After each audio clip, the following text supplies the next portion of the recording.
ତୁମେ ମାନେ ପ୍ରଶଂସା କର, ସଦାପ୍ରଭୁଙ୍କ ନାମର ପ୍ରଶଂସା କର।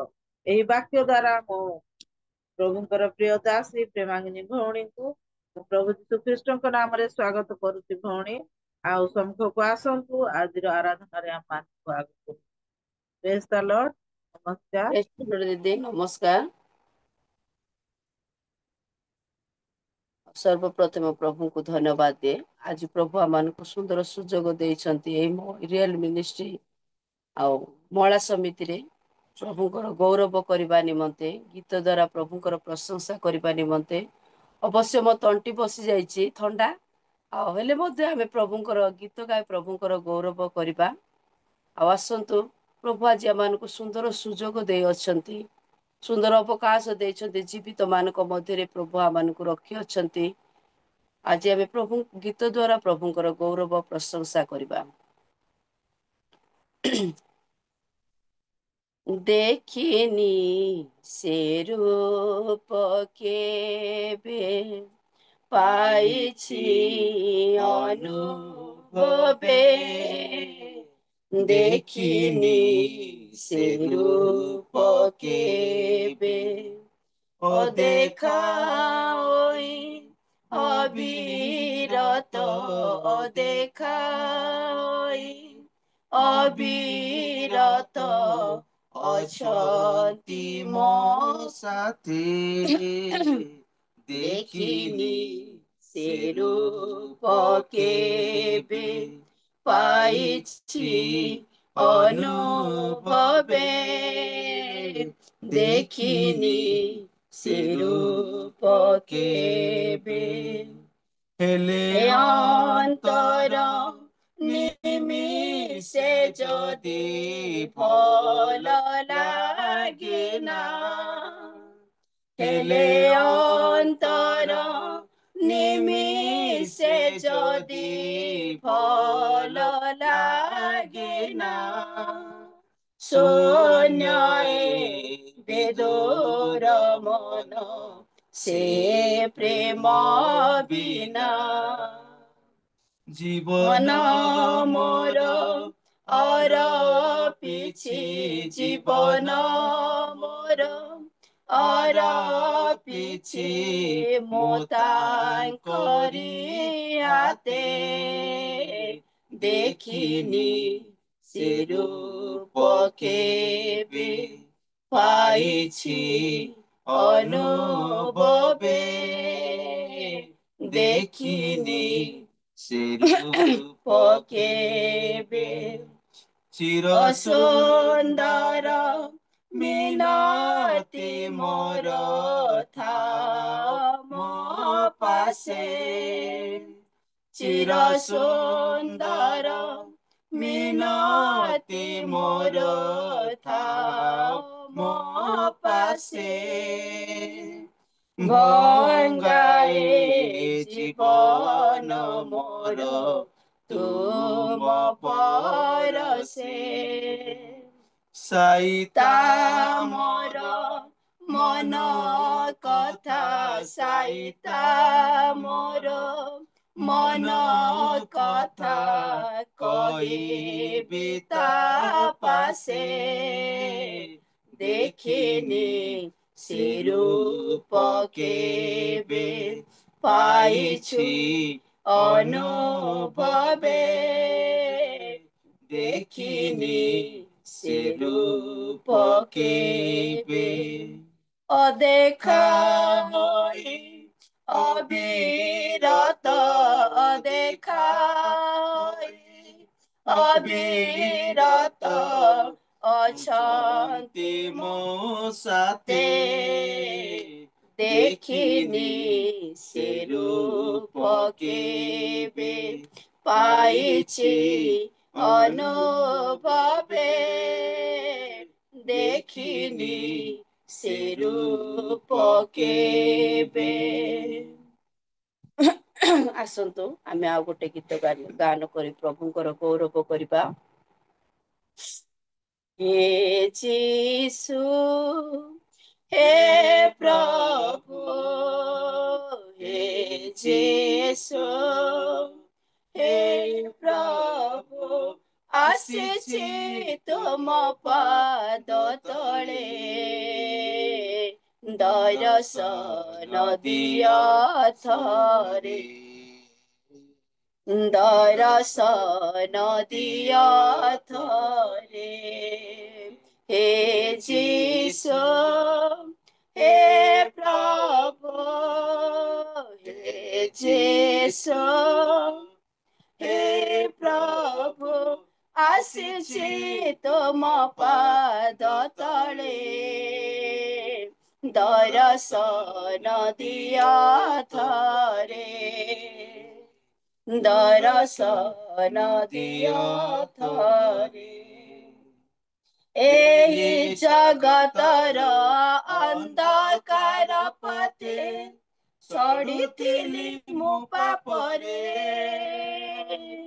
ଏହି ଜଗତର ଅନ୍ଧକାର ପଥେ ଚଢୁଥିଲି ମୁଁ ପାପରେ ଶୁଣିଛି ସୁନାମ ଦିଏ ପରିତ୍ରାଣ ଶୁଣିଛି ସୁନାମ ଦିଏ ପରିତ୍ରାଣ ପ୍ରଭୁ ଆସିଛି ତୁମ ଚରଣେ हे ଯୀଶୁ हे ପ୍ରଭୁ हे ଯୀଶୁ हे ପ୍ରଭୁ ଆସିଛି ତୁମ ପାଦ ତଳେ ଦର୍ଶନ ଦିଅ ଥରେ ଦର୍ଶନ ଦିଅ ଥରେ ଶୁଣିଲି ମୁଁ ବାଣୀ କ୍ରୋଶର କାହାଣୀ ମୋ ପାଇଁ ଦେଲ ଜୀବନ ଶୁଣିଲି ମୁଁ ବାଣୀ କ୍ରୋଶର କାହାଣୀ ମୋ ପାଇଁ ଦେଲ ଜୀବନ ମୋର ପାପ ନେଇ ତୁମ ରକ୍ତେ ଧୋଇ ମୋର ପାପ ନେଇ ତୁମ ରକ୍ତେ ଧୋଇ ପ୍ରଭୁ କର ମତେ ନୂତନ हे ଯୀଶୁ हे प्रभु हे ଯୀଶୁ हे प्रभु ଆସିଛି ତୁମ ପାଦ ତଳେ ଦର୍ଶନ ଦିଅ ଥରେ ଦର୍ଶନ ଦିଅ ଥରେ ତୁମେ ମୋ ରକ୍ଷକ ହୋଇ ମୋ ପାଳକ ଦେଇଛ ତୁମ ଅନୁଗ୍ରହ ତୁମେ ମୋ ରକ୍ଷକ ହୋଇ ମୋ ପାଳକ ଦେଇଛ ତୁମ ଅନୁଗ୍ରହ ତୁମ ନାମ ଗାଏ ସଦା ଆନନ୍ଦ ପାଏ ତୁମ ନାମ ଗାଏ ସଦା ଆନନ୍ଦ ପାଏ ପ୍ରଭୁ ତାହା ମୁଁ ଚାହେଁ ଜୀବନେ हे ଯୀଶୁ हे ପ୍ରଭୁ हे ଯୀଶୁ हे ପ୍ରଭୁ ଆସିଛି ତୁମ ପାଦ ତଳେ ଦର୍ଶନ ଦିଅ ଥରେ ଦର୍ଶନ ଦିଅ ଥରେ ଆସନ୍ତୁ ଆମେ ପ୍ରଭୁଙ୍କ ପଦ ତଳେ ସମର୍ପଣ ଗୋଟେ ଗୀତ ଗାନ କରିବା ଦୟା ପରେ ଦୟା କରିଛ ମତେ ପ୍ରଭୁ ଦୟାରେ ମୁଁ ପାଇଛି ସବୁ କ୍ଷମା ପରେ କ୍ଷମା କରିଛ ମତେ ଯୀଶୁ କ୍ଷମାରେ ମୁଁ ଲଭିଛି ସବୁ ଦୟା ପରେ ଦୟା କରିଛ ମତେ ପ୍ରଭୁ ଦୟାରେ ମୁଁ ପାଇଛି ସବୁ କ୍ଷମା ପରେ କ୍ଷମା କରିଛ ମତେ ଯୀଶୁ କ୍ଷମାରେ ମୁଁ ଲଭିଛି ସବୁ हे ଯୀଶୁ ତୁମ ଦୟା ମୋ ପ୍ରତି ବଡ଼ ପ୍ରଭୁ हे जीशु तुम दया ମୋ ପ୍ରତି ବଡ଼ ପ୍ରଭୁ, ମୋ ପ୍ରତି ବଡ଼ ପ୍ରଭୁ, ମୋ ପ୍ରତି ବଡ଼ ପ୍ରଭୁ। ଦୟା ପରେ ଦୟା କରିଛ ମତେ ପ୍ରଭୁ, ଦୟାରେ ମୁଁ ପାଇଛି ସବୁ। କ୍ଷମା ପରେ କ୍ଷମା କରିଛ ମତେ ଯୀଶୁ, କ୍ଷମାରେ ମୁଁ ଲଭିଛି ସବୁ। ପ୍ରତି ମୋଟେ ତୁମ ଦୟା ମୋ ପ୍ରତି ନୂଆ ନୂଆ, ଯେବେ ଖୋଜେ ତୁମ କରୁଣା କରିଣ କେବେ ଉଣା। ପ୍ରତି ମୋଟେ ତୁମ ଦୟା ମୋ ପ୍ରତି ନୂଆ ନୂଆ, ଯେବେ ଖୋଜେ ତୁମ କରୁଣା କରିଣ କେବେ ଉଣା। ନଇବ କେବେ ଶେଷ ତୁମରି ସେ କରୁଣା, ନଇବ କେବେ ଶେଷ ତୁମରି ସେ କରୁଣା, ତୁମରି ସେ କରୁଣା ମୋ ପ୍ରତି ସଦା ଥାଉ। ଦୟା ପରେ ଦୟା କରିଛ ମତେ ପ୍ରଭୁ, ଦୟାରେ ମୁଁ ପାଇଛି ସବୁ। କ୍ଷମା ପରେ କ୍ଷମା କରିଛ ମତେ ଯୀଶୁ, କ୍ଷମାରେ ମୁଁ ଲଭିଛି ସବୁ। କ୍ଷମାରେ ମୁଁ ଲଭିଛି ସବୁ। ଧନ୍ୟବାଦ ପିତା ମଙ୍ଗଳମୟ ପରମେଶ୍ୱର ପବିତ୍ରମୟ ରାଜା, ତୁମରି ନାମକୁ ଧନ୍ୟବାଦ ଦଉଛି ପ୍ରଭୁ। ତୁମେ ରାଜା ମାନଙ୍କର ରାଜା, ତୁମେ ପ୍ରଭୁ ମାନଙ୍କର ପ୍ରଭୁ, ତୁମେ ଦେବ ମାନଙ୍କ ଦେବ, ତୁମେ ସକଳ ଦେବତା ଉପରେ ମହାନ ଯୋଗ୍ୟ ପରମେଶ୍ୱର ବାପା। ପ୍ରଭୁ ତୁମେ ଦୟା ପରେ ଦୟା କରି ଆମମାନଙ୍କୁ ଏଇ ଜଗତ ମଧ୍ୟରେ ଜୀବିତ ମାନଙ୍କ ମଧ୍ୟରେ ବଞ୍ଚା ଆଣୁଛ ପ୍ରଭୁ। ତୁମେ କ୍ଷମା ପରେ କ୍ଷମା ଦେଇ ଆମମାନଙ୍କୁ ପ୍ରଭୁ ତୁମେ ସୁରକ୍ଷିତ ରଖୁଛ ବାପା। ତୁମରି ନାମକୁ ଧନ୍ୟବାଦ ଦଉଛି ପ୍ରଭୁ। ବାପା ଆମେ ଅଯୋଗ୍ୟ ଧୂଳି ମାନେ ହେଲେ ମଧ୍ୟ ପ୍ରଭୁ ତୁମେ ଆମମାନଙ୍କୁ ପ୍ରେମ କରି ପ୍ରଭୁ ଦିନ ପରେ ଦିନ, ମାସ ପରେ ମାସ, ବର୍ଷ ପରେ ବର୍ଷ ପ୍ରଭୁ ଆମମାନଙ୍କୁ ତୁମେ ପ୍ରଭୁ ବଞ୍ଚାଇ ଆଣୁଛ ଜୀବିତ ମାନଙ୍କ ମଧ୍ୟରେ ରଖି ଗଣନା କରି ଆସିଥିବାରୁ ତୁମରି ନାମକୁ ଧନ୍ୟବାଦ ଦଉଛି, ଧନ୍ୟବାଦ ଦଉଛି, ଧନ୍ୟବାଦ ଦଉଛି। କେବଳ ତୁମେ ଧନ୍ୟବାଦ, ଗୌରବ, ପ୍ରଶଂସା, ସ୍ତୁତି ବନ୍ଦନା ପାଇବା ଏକମାତ୍ର ରାଜା ମାନଙ୍କ ରାଜା କୁ ତୁମେ ତୁମରି ନାମର ଧନ୍ୟବାଦ ହଉ, ତୁମ ନାମର ଗୌରବ, ତୁମ ନାମର ପ୍ରଶଂସା କେବଳ ତୁମେ ମହିମା ପାଅ ପରମେଶ୍ୱର। ପ୍ରଭୁ ମୁଁ ଦିନ ପାପୀ ଅଯୋଗ୍ୟ ପ୍ରଭୁ ପରମେଶ୍ୱର, ଆଜି ମତେ ସୁନ୍ଦର ସୁଯୋଗ ଦେଲ ପ୍ରଭୁ ତୁମ ନିକଟରେ ଗୀତ ଗାନ କରିବା ପାଇଁ। ସେଇ ଗୀତ ଦ୍ଵାରା ତୁମେ ଗୌରବ ପାଇଛ, ସେଥିପାଇଁ ଧନ୍ୟବାଦ ଦଉଛି ପ୍ରଭୁ ପରମେଶ୍ୱର। ଧନ୍ୟବାଦ ଦଉଛି ତୁମରି ସେ ମହାନ ନାମ ପାଇଁ ପ୍ରଭୁ, ତୁମର ସେ ଦୟା ଅନୁଗ୍ରହ ଆଶୀର୍ବାଦ ପାଇଁ ଧନ୍ୟବାଦ ପ୍ରଭୁ।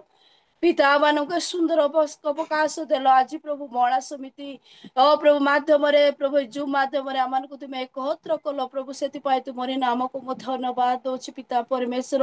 ଆଜି ଯେତେ ଜଣ ପ୍ରଭୁ ପରମେଶ୍ୱର ଆମେ ଗୀତ ଗାଇ ତୁମରି ଗୌରବ କରିଅଛୁ, ଆମ ପ୍ରତ୍ୟେକ ପରିବାରକୁ ତୁମେ ବିଶେଷ ଆଶୀର୍ବାଦ କର। ଆଉ ପ୍ରଭୁ ବିଶେଷ କରି ତୁମ ନିକଟରେ ମୁଁ ପ୍ରାର୍ଥନା କରୁଅଛି ବାପା, ଆଜି ଯୋଉ ଦାସୀଙ୍କୁ ତୁମେ ପ୍ରଭୁ ମନୋନୀତ କରିଛ ବାପା, ଅମ୍ବିକା ଦିଦିଙ୍କୁ ତାଙ୍କୁ ତୁମ ପଦ ତଳେ ରଖୁଅଛି ବାପା। ତୁମେ ପ୍ରିୟ ଦାସୀଙ୍କ ମୁଖ ଦେଇ ଆଜି ତୁମ ସେ ଜୀବନ୍ତ ମୁଖ ନିର୍ଗତ ବାକ୍ୟ ଯେ ଆମମାନଙ୍କୁ କଥା କହିବାକୁ ଯିବ ବାପା, ତୁମ ଦାସୀଙ୍କୁ ତୁମେ ହଜାଅ ଲୁଚାଅ। ଆଉ ପ୍ରଭୁ ତାର ସହବର୍ତ୍ତୀ ପରିବେଶର ତୁମେ ହୋ, ଆଉ ପବିତ୍ର ଆତ୍ମା ତୁମେ ତାଙ୍କୁ ଗାଇଡ କର ବୋଲି ପ୍ରାର୍ଥନା କରୁଛି ବାପା। ତୁମେ ତାଙ୍କୁ ଅଭିଷିକ୍ତ କରି ରଖ ବୋଲି ପ୍ରାର୍ଥନା କରୁଛି ପରିବେଶର।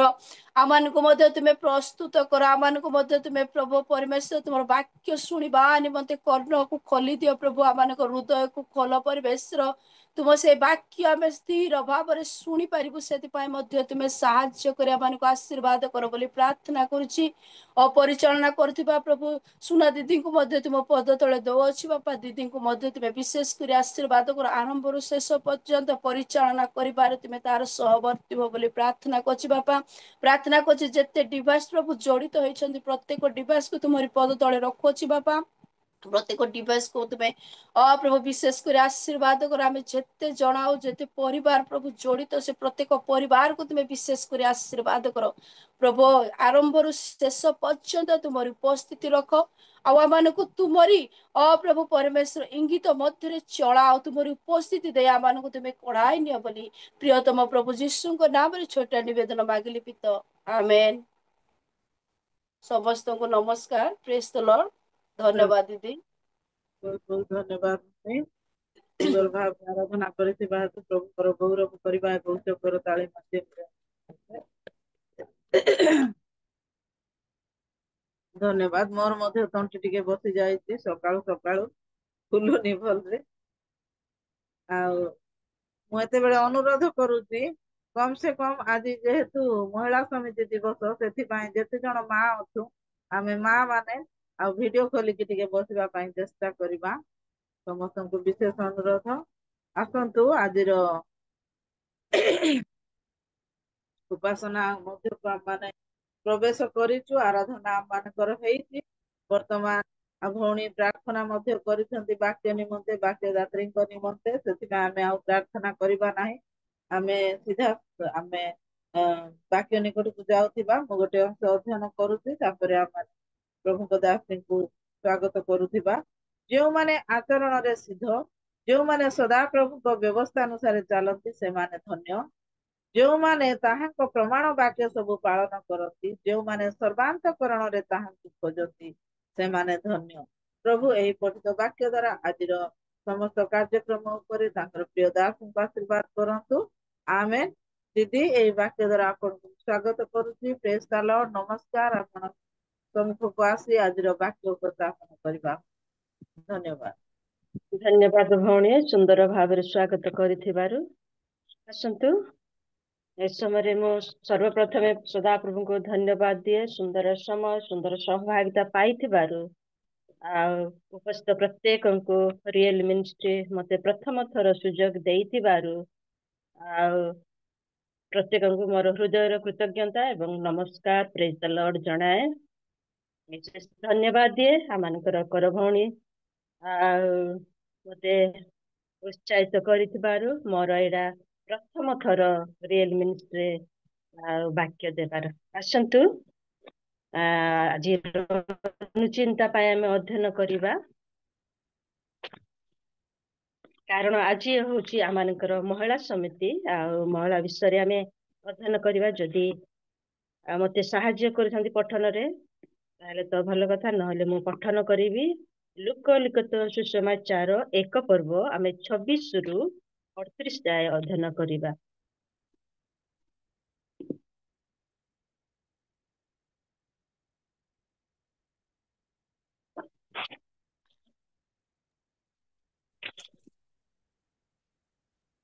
ପରେ ଷଷ୍ଠ ମାସରେ ଗାବ୍ରିଏଲ ଦୂତ ଈଶ୍ୱରଙ୍କର ନିକଟରୁ ଗାଲିଲର ନାଜରିତ ନାମକ ନଗରକୁ ଜଣେ କନ୍ୟା ନିକଟକୁ ପ୍ରେରିତ ହେଲେ।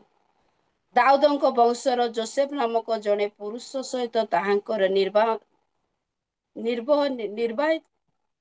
ନିର୍ବନ୍ଧ ହୋଇଥିଲା। ସେଇ କନ୍ୟାଙ୍କ ନାମ ମରିୟମ। ସେ ଗୃହରେ ପ୍ରବେଶ କରି ତାହାଙ୍କ ନିକଟକୁ ଆସି କହିଲେ ଆଗ ଅନୁଗ୍ରହ ପାତ୍ରୀ ତୁମର ମଙ୍ଗଳ ହଉ ପ୍ରଭୁ ତୁମର ସହବର୍ତ୍ତୀ। କିନ୍ତୁ ସେ ଏହି ବାକ୍ୟରେ ଅତିଶୟ ଉଦ୍ବିଗ୍ନ ହୋଇ ଏ କି ପ୍ରକାର ସମ୍ଭାଷଣ ବୋଲି ମନରେ ଆନ୍ଦୋଳନ କରିବାକୁ ଲାଗିଲେ। ସେଥିରେ ଦୂତ ତାହାଙ୍କୁ କହିଲେ ଆଗ ମରିୟମ ଭୟ କର ନାହିଁ। କାରଣ ତୁମ୍ଭେ ଈଶ୍ୱରଙ୍କ ଛାମୁରେ ଅନୁଗ୍ରହ ପ୍ରାପ୍ତ ହୋଇଅଛ। ଆଉ ଦେଖ ତୁମ୍ଭେ ଗର୍ଭଧାରଣ କରି ଗୋଟିଏ ପୁତ୍ର ପ୍ରସବ କରିବ ଓ ତାହାଙ୍କ ନାମ ଯୀଶୁ ଦବ। ସେ ମହାନ ହେବେ ଓ ପରାତ୍ପରଙ୍କର ପୁତ୍ର ବୋଲି ଖ୍ୟାତ ହେବେ। ପ୍ରଭୁ ଈଶ୍ୱର ତାହାଙ୍କୁ ତାହାଙ୍କର ପିତା ଦାଉଦଙ୍କର ସିଂହାସନ ଦାନ କରିବେ। ସେ ଯାକୁବ ବଂଶ ଉପରେ ଯୁଗେ ଯୁଗେ ରାଜତ୍ୱ କରିବେ ପୁଣି ତାହାଙ୍କ ରାଜ୍ୟର ଶେଷ ହେବ ନାହିଁ। କିନ୍ତୁ ମରିୟମ ଦୂତଙ୍କୁ କହିଲେ, ଏହା କିପରି ହେବ? ମୁଁ ତ ପୁରୁଷଙ୍କୁ ଜାଣେ ନାହିଁ। ଦୂତ ତାହାଙ୍କୁ ଉତ୍ତର ଦେଲେ, ପବିତ୍ର ଆତ୍ମା ତୁମ୍ଭ ଉପରେ ଅବତରଣ କରିବେ ଓ ପରାତ୍ପରଙ୍କ ଶକ୍ତି ତୁମ୍ଭକୁ ଆବରିବ। ଏଣୁ ଯେ ଜାତ ହବ ସେ ପବିତ୍ର ଓ ଈଶ୍ୱରଙ୍କ ପୁତ୍ର ବୋଲି ଖ୍ୟାତ ହବ। ପୁଣି ଦେଖ, ତୁମ୍ଭର ଆତ୍ମୀୟ ଏଲିସାବେଥ ମଧ୍ୟ ବୃଦ୍ଧାବସ୍ଥାରେ ଗୋଟିଏ ପୁତ୍ର ଗର୍ଭରେ ଧାରଣ କରିଅଛନ୍ତି, ଯେ ବନ୍ଧ୍ୟା ବୋଲି ଖ୍ୟାତ। ତାହାଙ୍କର ଏବେ 6 ମାସ ହେଲାଣି, କାରଣ ଈଶ୍ୱରଙ୍କ ଠାରୁ ନିର୍ଗତ କୌଣସି ବାକ୍ୟ ଶକ୍ତିହୀନ ହବ ନାହିଁ। ଏଥିରେ ମରିୟମ କହିଲେ, ଦେଖନ୍ତୁ, ମୁଁ ପ୍ରଭୁଙ୍କର ଦାସୀ, ଆପଣଙ୍କର ବାକ୍ୟ ଅନୁସାରେ ମୋ ପ୍ରତି ଘଟୁ। ତାହାପରେ ଦୂତ ତାହା ନିକଟରୁ ପ୍ରସ୍ଥାନ କଲେ। ଆମେନ୍। ଆମେ ଧନ୍ୟବାଦ ଭଉଣୀ ପଠନରେ ସାହାଯ୍ୟ କରିଥିବାରୁ। ଆସନ୍ତୁ ଆମେ ସବୁଦିନ ପ୍ରଭୁଙ୍କ ଦାସ ଉତ୍ତମ ଉତ୍ତମ ବକ୍ତା ମାନଙ୍କ ଠାରୁ ବାକ୍ୟ ଶୁଣିଛୁ, କିନ୍ତୁ ଆଜିର ବାକ୍ୟ ଆମେ ଆଲୋଚନା କରିବା, କାରଣ ଆଜିର ମହିଳା ସମିତି ଉତ୍ତମ ମାଙ୍କ ବିଷୟରେ ଆମେ ଆଲୋଚନା କରିବା। ପ୍ରକୃତ ମା ହେବା ଏତେ ସହଜ ବିଷୟ ନୁହେଁ। ପ୍ରକୃତ ମାର ଗୁଣ ଗୁଡିକ ସବୁ ନାରୀ ମାନଙ୍କ ଠାରେ ପ୍ରାୟତଃ ଦେଖା ଯାଇ ନଥାଏ, ମାତ୍ର ଯେଉଁ ମା ଗୁଣା ଅଧିକ ଗୁଣ ଗୁଡିକ ମରିୟମଙ୍କ ସହିତ ମିଶିଥାଏ। ସେଥିପାଇଁ ଆସୁ ଆଜି ଆମେ ଏ ଅଂଶ ଆମେ ଆଲୋଚନା କରିବା। ଆମେ ଏଇ ସ୍ଥାନରେ ଦେଖୁଥିଲୁ 38ରେ ଦେଖିବା, ଏଥିରେ ମରିୟମ କହିଲା, ଦେଖନ୍ତୁ, ମୁଁ ପ୍ରଭୁଙ୍କର ଦାସୀ, ଆପଣଙ୍କର ବାକ୍ୟ ଅନୁସାରେ ମୋ ପ୍ରତି ଘଟୁ। ତାହା ପରେ ଦୂତ ତାହାଙ୍କ ନିକଟରୁ ପ୍ରସ୍ଥାନ କଲେ। ଆମେ ଅନେକ ସମୟରେ ଦେଖିଥାଉ ଯୋଉମାନେ ମଦର ଟେରେସାଙ୍କ ଜୀବନ, ସେ କଠିନ ପରିଶ୍ରମ କରିଥିଲା, ପ୍ରଭୁ ଭୟ ଜୀବନ ଥିଲା, ଆଉ ସେ ପ୍ରାର୍ଥନାଶୀଳ ଜୀବନ ଥିବାରୁ, ଗୋଟେ ସେ ମହିଳା, ଗୋଟେ ଝିଅ ହେଇଥିବାରୁ ଆମେ ତାଙ୍କ ଜୀବନରେ ଏତେ ବଡ ପ୍ରଭୁଙ୍କର ଅନୁଗ୍ରହ ପାଇଥିବାରୁ ତାଙ୍କ ଜୀବନ ଆମେ ସଫଳତା ଦେଖୁଛୁ। ସିଏ କିନ୍ତୁ ବିବାହ କରିନଥିଲେ, କିନ୍ତୁ ମାର ଆଖ୍ୟା ପାଇଥିଲେ ମଦର ଟେରେସାଙ୍କ ଜୀବନ। ସେ ଗୋଷ୍ଠୀ ମାନଙ୍କୁ ଯାହା ସମାଜ ଘୃଣା କରୁଥିଲା, ଏପରି ବିଷୟ ସେ କାର୍ଯ୍ୟ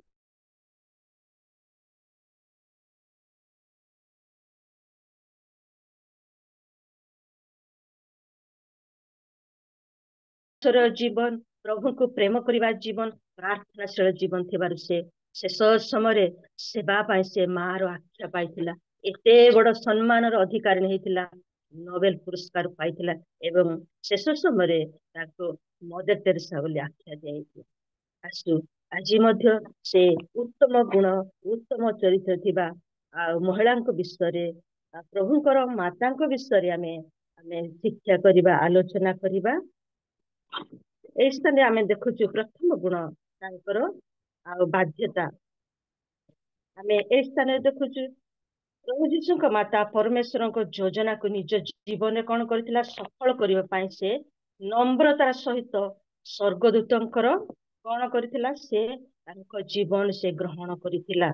ଆଉ ଏଇ ସ୍ଥାନରେ ଦେଖୁଛେ ସେ ସ୍ୱର୍ଗଦୂତଙ୍କର, ଆଉ ମୁଁ ପ୍ରଭୁଙ୍କର ଦାସୀ, ଆମେ ଦାସୀ ମାନଙ୍କୁ ଦେଖୁଛୁ ରାଜା ରାଜୁଡା ସମୟରେ ସେମାନେ ନିଜ ଇଚ୍ଛାରେ ବଞ୍ଚି ନଥାନ୍ତି, ସେମାନେ ମାଲିକର ଇଚ୍ଛାରେ ବଞ୍ଚିଥାନ୍ତି। ଏଇ ସ୍ଥାନରେ ଦେଖୁଛୁ, ମୁଁ ପ୍ରଭୁଙ୍କ ଦାସୀ, ପ୍ରଭୁଙ୍କର ବାକ୍ୟ ଅନୁସାରେ ମୋ ପ୍ରତି ଘଟୁ। ସେ ଜଣେ କୁମାରୀଙ୍କ ଜୀବନରେ ସେଇ ସମୟରେ ଏତେ ବଡ ଗର୍ଭବତୀ ହେବା, ଲୋକ ଲଜ୍ଜା ଏବଂ କଠିନ ପରିସ୍ଥିତି ସେ କଣ କରିଥିଲା, ଯିବାକୁ ପଡିଥିଲା। ଏ କଠିନ ପରିସ୍ଥିତିରେ ଯିବା ମାନେ ସାଧାରଣ ବିଷୟ ନୁହେଁ। ଆଉ ତଥାପି ସେ ପରମେଶ୍ୱରଙ୍କ ଯୋଜନାକୁ ଆନନ୍ଦର ସହିତ କଣ କରିଥିଲା, ସେ ସଫଳ କରିଥିଲା। ଆମେ ଏ ସ୍ଥାନ ଜଣେ ସେହିପରି ଠିକ ସେ ଆମେ ବିଶ୍ୱାସୀର ଜୀବନରେ, ମା ମାନଙ୍କ ଜୀବନରେ ଆମେ ପବିତ୍ର ବାକ୍ୟକୁ ମଧ୍ୟ ସେହିପରି ଆମମାନଙ୍କ ଜୀବନରେ କଣ କରିବା, ଗ୍ରହଣ କରିବା ନମ୍ରତାର ସହିତ। ଯଦି ପାଳନ କରିବା, ତାହେଲେ ଆମମାନଙ୍କ ଜୀବନରେ କଣ ପ୍ରଭୁଙ୍କର ବାକ୍ୟ ଆମମାନଙ୍କ ଜୀବନରେ କାର୍ଯ୍ୟକାରୀ କରିଥାଏ। ଏଇ ସ୍ଥାନରେ ଦେଖୁଛୁ ବାଧ୍ୟତା, ପ୍ରତ୍ୟେକ ମା ମାନଙ୍କ ଜୀବନରେ ବାଧ୍ୟତା ବା ନମ୍ରତା ଗୁଣ କଣ ହେବା ଦରକାର? ଭୂଷଣ ହେବା ନିହାତି ଦରକାର, ଯୋ ଦ୍ୱାରା ଆମମାନଙ୍କ ନମ୍ରତା ଜୀବନ ଥିଲେ ସନ୍ତାନ ସନ୍ତତି ମାନେ କଣ କରିଥାନ୍ତି? ଆମ ଠାରୁ ଶିକ୍ଷା କରିଥାନ୍ତି। ଆଜି ଆମେ ଦେଖୁଛୁ ସମାଜରେ ନମ୍ରତା ଗୁଣ ଆମେ ଦେଖିବାକୁ ପାଉନୁ। କାରଣ ଆଜି କା ସମାଜରେ ଅନେକ ମହିଳା ମାନେ, ଅନେକ ମା ମାନେ ପାଠ ପଢୁଛନ୍ତି।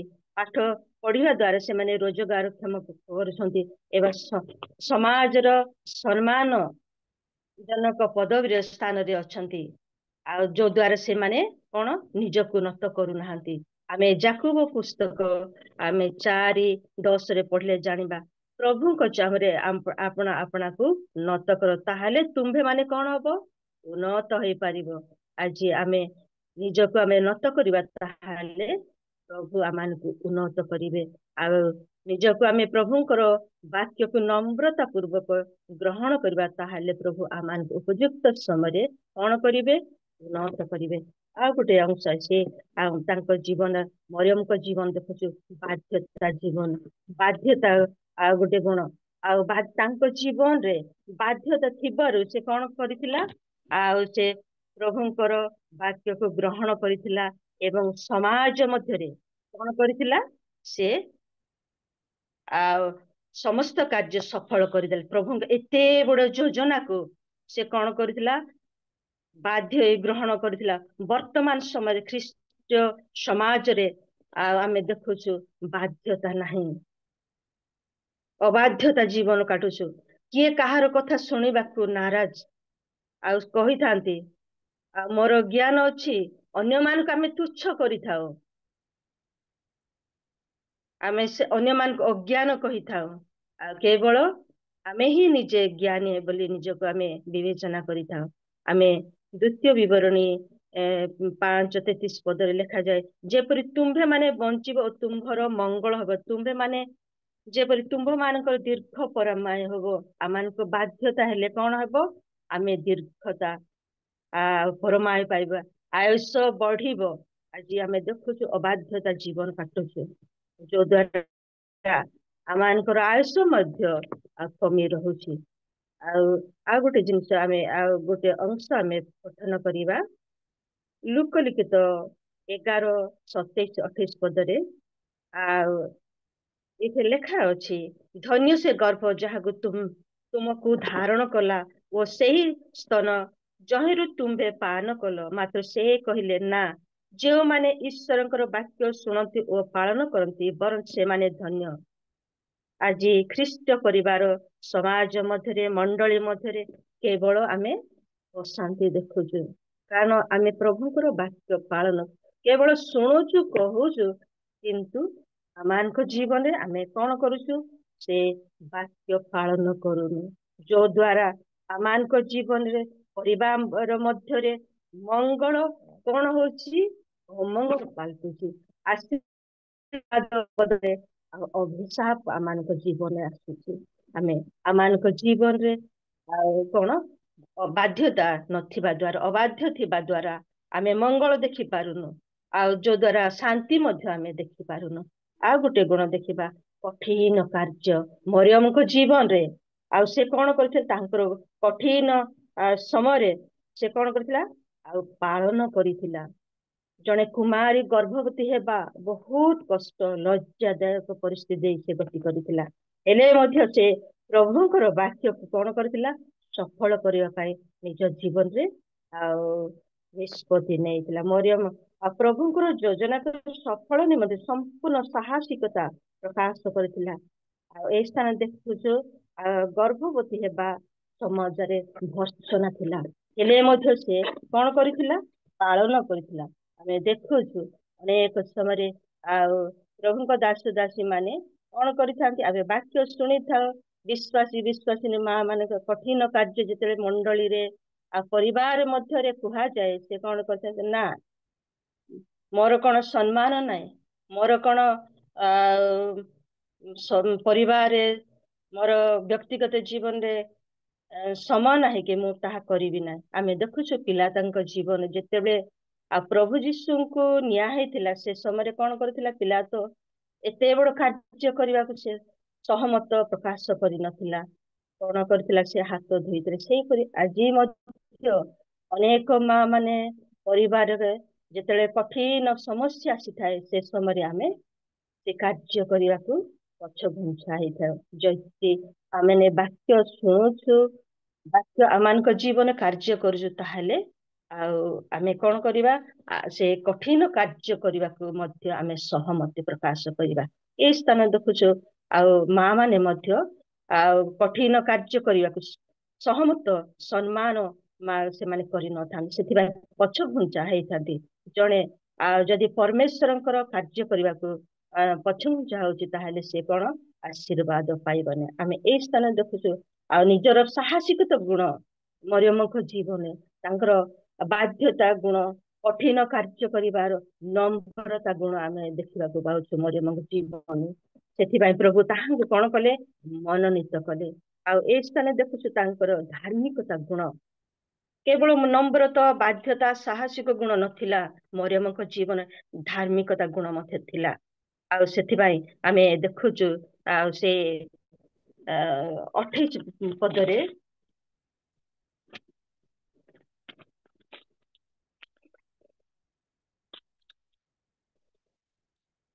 ସେ ଗୃହରେ ପ୍ରବେଶ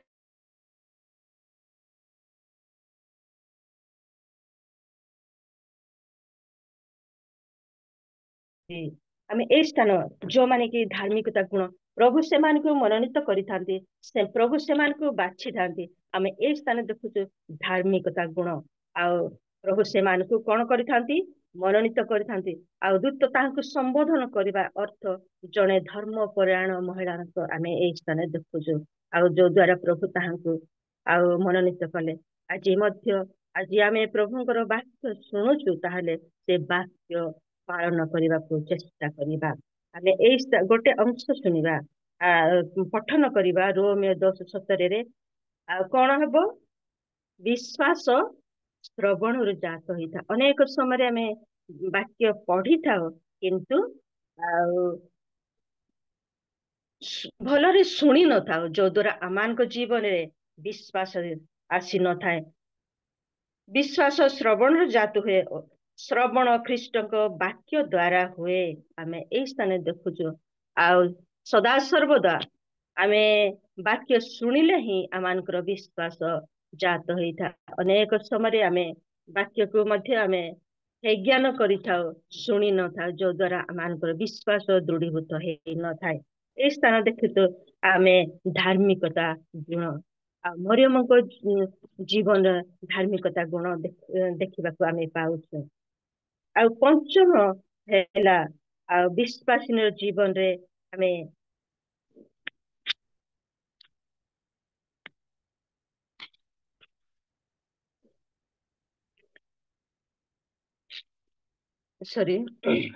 ଜଣେ ବିଶ୍ୱାସୀର ଜୀବନରେ ଆଉ ଯେପରି ସେ ସମସ୍ତ ବିଷୟକୁ ଆପଣା ହୃଦୟରେ କଣ କରିଥାଏ ଆଉ ହୃଦୟ ମଧ୍ୟ ରଖିଥାଏ।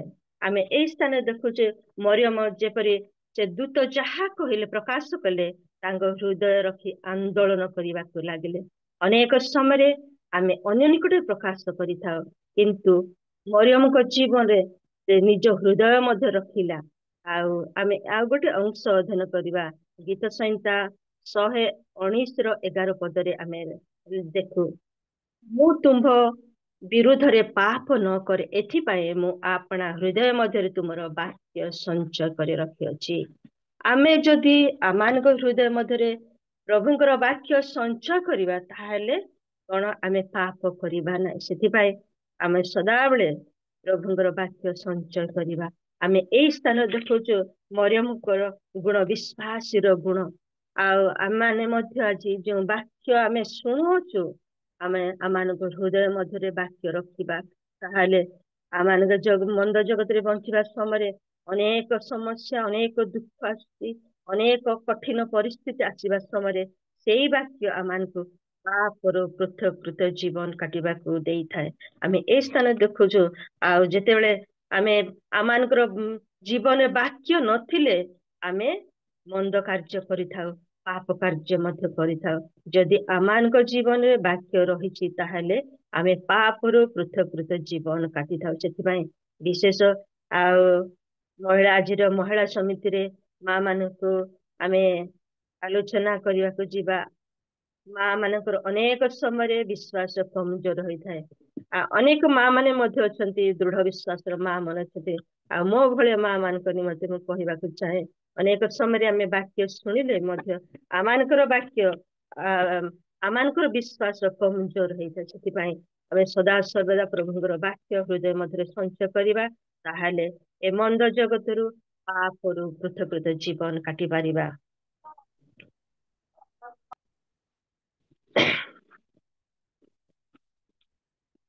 ଏଇ ସ୍ଥାନ ଦେଖୁଥିଲୁ, ବିଶ୍ୱାସ କଣ କରିଥାଏ?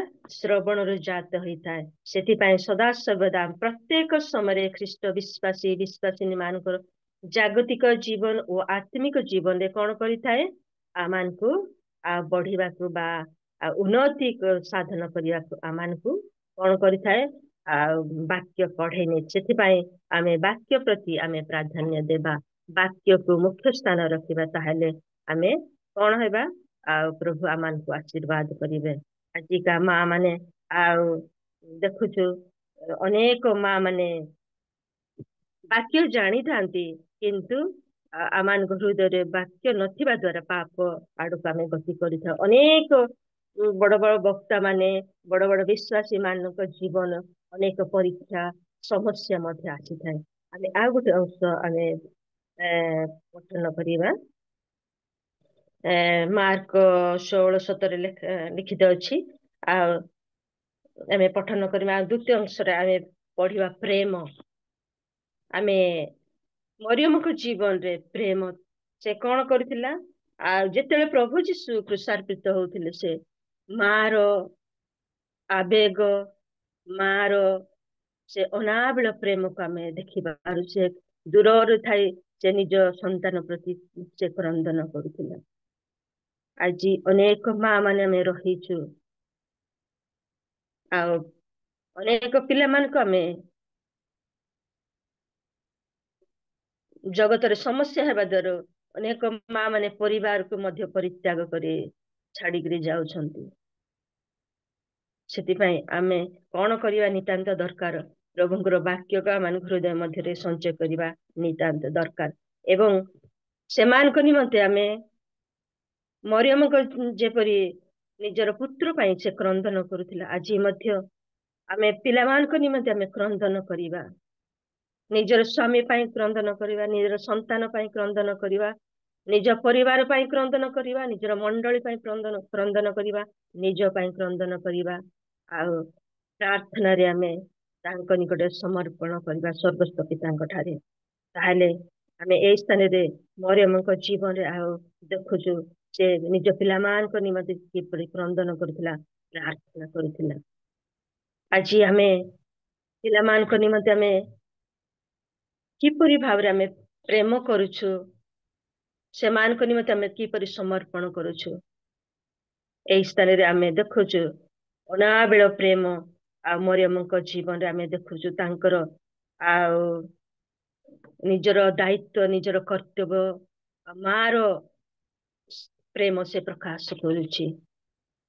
ଆଉ ଗୋଟେ ଗୁଣ ଦେଖିବା ମରିୟମଙ୍କ ଜୀବନର, ପ୍ରାର୍ଥନାଶୀଳ ଜୀବନ। ଆମେ ଦେଖିଲୁ ଅନେକ ଗୁଡିଏ ବାଧ୍ୟତା ଜୀବନ, କଠିନ କାର୍ଯ୍ୟ କରୁଥିଲା, ଏବଂ ଧାର୍ମିକତା ଜୀବନ, ବିଶ୍ୱାସୀ ଜୀବନ, ପ୍ରେମ ଓ ପ୍ରାର୍ଥନା ଜୀବନ। ଆଉ ସେ କଣ କରୁଥିଲା? ପ୍ରାର୍ଥନା କରୁଥିଲା। ପ୍ରଭୁ ଭୟ ଜୀବନ ଥିଲା। ଆମେ ଏ ସ୍ଥାନ ଦେଖୁଛୁ, ସେ ନିଜ ପିଲାମାନଙ୍କ ପାଇଁ ଆଉ ସେ ପ୍ରାର୍ଥନା କରେ। ଆଜି ମଧ୍ୟ ପ୍ରଭୁଙ୍କର ବାକ୍ୟ କୁହେ, ଆଉ ପ୍ରଭୁ ଯୀଶୁ କହୁଥିଲେ, ନିଜ ନିଜ ପିଲାମାନଙ୍କ ପାଇଁ ତମେ କ୍ରନ୍ଦନ କର, ମୋ ପାଇଁ କ୍ରନ୍ଦନ କର। ଆଜି ଆମମାନଙ୍କ ମଧ୍ୟ ଆଉ ମରିୟମଙ୍କ ନ୍ୟାୟ, ଆଉ ନିଜର ସ୍ୱାମୀ ନିମନ୍ତେ, ନିଜର ସନ୍ତାନ ପାଇଁ, ନିଜର ପରିବାର ପାଇଁ, ନିଜର ମଣ୍ଡଳ ପାଇଁ, ଆମ ନିଜର ଦେଶ ପାଇଁ, ରାଜ୍ୟ ପାଇଁ ଆମେ ଜୁମ୍ ମାଧ୍ୟମରେ ଆମେ ପ୍ରାର୍ଥନା କରୁଛୁ ପ୍ରଭୁ। କାରଣ ଆମମାନଙ୍କ ପରମେଶ୍ୱର କାଲି ଆଜି ଚିରକାଳ ସମାନ ଅଟନ୍ତି। ସେଥିପାଇଁ ତାଙ୍କ ନିକଟରେ ଆମେ ପ୍ରାର୍ଥନା କରିବା, ପ୍ରଭୁ ଆମମାନଙ୍କର ପ୍ରାର୍ଥନା ଶ୍ରବଣ କରିବେ। ସେଥିପାଇଁ ଆସୁ ଆମମାନଙ୍କ ଜୀବନକୁ ଯଦି ଆମେ ପ୍ରାର୍ଥନାରେ ଦୁର୍ବଳ ରହିଛୁ, ଆଜି ଆମମାନଙ୍କର ଜୁମ୍ ଦ୍ଵାରା ମଣ୍ଡଳୀ ଦ୍ଵାରା ଆଜି ବିଶେଷ ମୋ ରିଏଲ ମିନିଷ୍ଟ୍ରିକୁ ଧନ୍ୟବାଦ ଦିଏ। ଯେଉଁ ମୁଖ ଫିଟୁ ନଥିଲା, ଯେଉଁ ମୁଖ ସାମ୍ନାକୁ ଆସୁନଥିଲା, ଯେଉଁ ମୁଖ ଖୋଲୁ ନଥିଲା ବାକ୍ୟରେ, ସେମାନଙ୍କ ମୁଖକୁ ଖୋଲି ଦେଉଛି। ସେଥିପାଇଁ ବିଶେଷ ଧନ୍ୟବାଦ ଦିଏ। ଆଜି ମତେ ବି ପ୍ରଥମ ଥର ସୁଯୋଗ ଦେଇଥିବାରୁ ମୁଁ ଧନ୍ୟବାଦ ଦିଏ।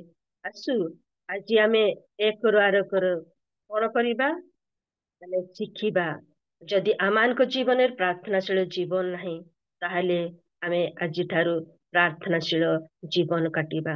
ଆମେ ନିଜ ପରିବାର ପାଇଁ, ନିଜର ଦେଶ ପାଇଁ ସମସ୍ତ ବିଷୟ ପ୍ରାର୍ଥନା କରିବା। କାରଣ ଆମେ ଯଦି ପ୍ରାର୍ଥନା କରୁଛୁ, ତାହେଲେ ପ୍ରଭୁ ଆମମାନଙ୍କୁ ଆଶୀର୍ବାଦ, କାରଣ ସେ କାଲି ଆଜି ଚିରକାଳ ସମାନ ପରମେଶ୍ୱର ଅଟନ୍ତି। ସେଥିପାଇଁ ତାଙ୍କ ନିକଟରେ ଆମେ ପ୍ରତିଦିନ ଆଉ ମା ମାନେ ଲୁହ ଝରାଇ ତାଙ୍କ ଠାରେ ପ୍ରାର୍ଥନା କରିବା, ତାହେଲେ ଆମମାନଙ୍କ ଜୀବନ ଆଉ କଣ ହବ, ଆଉ ସେ ମାର ଜୀବନ ସାର୍ଥକ ହେବ। ପ୍ରଭୁ ଆମମାନଙ୍କର ପ୍ରାର୍ଥନା ଶ୍ରବଣକାରୀ ପରମେଶ୍ୱର, ସେ ସଦା ସର୍ବଦା କର୍ଣ୍ଣ ଡେରିଥାନ୍ତି ଆମମାନଙ୍କର। ଆଉ କେତେବେଳେ ମୋ ପିଲାମାନେ ପ୍ରାର୍ଥନା କରିବେ ଆଉ ତାହା ଶୁଣିଥାନ୍ତି। ସେଥିପାଇଁ ଆମେ ସଦା ସର୍ବଦା ପ୍ରଭୁଙ୍କ ନିକଟରେ ପ୍ରାର୍ଥନା କରିବା। ତାହେଲେ ଆମେ ଦେଖୁଛୁ ଆଜି ମହିଳା ସମିତି ଆଉ ମାର ଜୀବନ, ଉତ୍ତମ ମା ହେବା ପାଇଁ ହେଲେ ଆମମାନଙ୍କ ଜୀବନରେ କଣ କଣ ଆବଶ୍ୟକତା ଆମେ ଦେଖୁଛୁ। ମରିୟମଙ୍କ ନ୍ୟାୟ, ତାଙ୍କ ଜୀବନରେ ବାଧ୍ୟତା, କଠିନ କାର୍ଯ୍ୟ କରିଥିଲା ସେ। ଆଉ ଜଣେ କୁମାରୀ ଜୀବନରେ ଗର୍ଭବତୀ ହେବା କେତେ ଯେ ଲଜ୍ଜା, କେତେ ଯେ କଷ୍ଟ, ସେ ସବୁ ବିଷୟ ସହିଥିଲା। ସେ ବିଚଳିତ ହେଇନଥିଲା।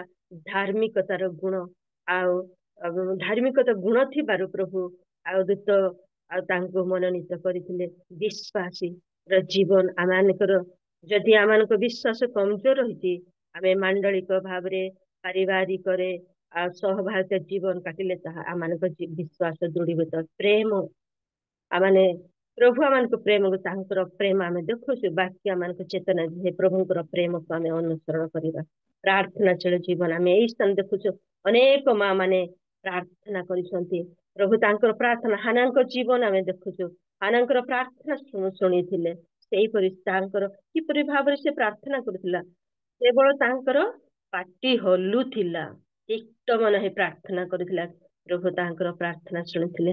ଆଜି ମଧ୍ୟ ଯଦି ଆମେ ପ୍ରଭୁଙ୍କ ନିକଟରେ ସମର୍ପଣ କରିବା, ଆମମାନଙ୍କ ପରିବାର ପାଇଁ ଆମମାନଙ୍କର ଯାହା ଯାହା ପ୍ରୟୋଜନ ରହିଛି, ସେ ସମସ୍ତ ବିଶ୍ୱ ପ୍ରଭୁ ଯାଚି ପ୍ରଦାନ କରିବେ। ସେଥିପାଇଁ ଆମମାନଙ୍କ ନିହାତି ଖ୍ରୀଷ୍ଟ ବିଶ୍ୱାସୀଙ୍କ ଜୀବନରେ ପ୍ରାର୍ଥନାଶୀଳ ଜୀବନ ନିହାତି ଆବଶ୍ୟକତା ରହିଛି।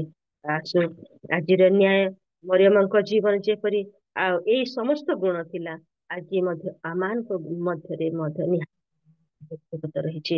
ପ୍ରଭୁ ଏ ଅଳ୍ପ ଶିକ୍ଷାରେ ପ୍ରତ୍ୟେକଙ୍କୁ ଆଶୀର୍ବାଦ କରନ୍ତୁ। ମତେ ଦିନଦାସୀଙ୍କୁ ମତେ ସୁଯୋଗ ଦେଇଥିବାରୁ, ପିଟର ଭାଇଙ୍କୁ, ପର ଭଉଣୀକୁ, ବିଶେଷ ପ୍ରବୀଣା ଶିଷ୍ଟକୁ ମଧ୍ୟ ଧନ୍ୟବାଦ ଦିଏ। ନମସ୍କାର। ପ୍ରେଜ୍ ଦ ଲର୍ଡ। ପ୍ରେଜ୍ ଦ ଲର୍ଡ, ପ୍ରେଜ୍ ଦ ଲର୍ଡ। ବହୁତ ବହୁତ ଧନ୍ୟବାଦ। ଆସନ୍ତୁ ଆମେ ପ୍ରଭୁଙ୍କ ଦାସୀଙ୍କ ନିମନ୍ତେ, ପ୍ରଭୁଙ୍କର ଗୌରବ ନିମନ୍ତେ ଉତ୍ସାହ ପାଇଁ କରତାଳି ପ୍ରଦାନ କରୁଥିବା। ବହୁତ ବହୁତ ଧନ୍ୟବାଦ। ମୁଁ ଜାଣେ ନାହିଁ, କିଛି କହିପାରିବିନି ବୋଲି କହିବା ଲୋକମାନେ ଏକା ବେଶୀ ବେଶୀ କଥା କହନ୍ତି, ଯାହା ମୁଁ ଅନୁଭବ କରୁଛି ଯେ ପ୍ରଭୁଙ୍କ ମହାନ ଆମର ଗୌରବ ହଉ। ଅତି ସୁନ୍ଦର ବାକ୍ୟ ଥିଲା, ଅତି ସୁନ୍ଦର ବାକ୍ୟ। ଆଉ ମରିୟମଙ୍କର ସମସ୍ତ ଗୁଣ ଗୁଡିକୁ ଆପଣ ଅତି ସୁନ୍ଦର ଭାବରେ ବର୍ଣ୍ଣନା କରିଛନ୍ତି। ସେଥିପାଇଁ ପ୍ରଭୁଙ୍କ ମହାନ ଆମର ଗୌରବ ହଉ। ସୁନ୍ଦର ବାକ୍ୟ ଥିଲା, ଆଜିର ଶିକ୍ଷଣୀୟ ବିଷୟ ଥିଲା। ଆଉ ପ୍ରତ୍ୟେକଟି ରେଫରେନ୍ସ ଗୁଡିକ ମଧ୍ୟ ଅତି ସୁନ୍ଦର ଥିଲା। ସେଥିପାଇଁ ବହୁତ ବହୁତ ଧନ୍ୟବାଦ। ଆହୁରି ଏ ପ୍ରକାର ଆଗକୁ ବଢନ୍ତୁ। ନିଜକୁ ଲୁଚେଇକି ରଖିଲେ ଆଉ ହବନି, ନିଜକୁ ପ୍ରକାଶିତ କରିବାକୁ ପଡିବ ପ୍ରଭୁଙ୍କ ପାଇଁ। ଆମେ ସେଥିପାଇଁ ପ୍ରଭୁଙ୍କ ଗୌରବ ହଉ। ଆଉ ଆପଣ କହିଲା ଭଳି ସତ କଥା,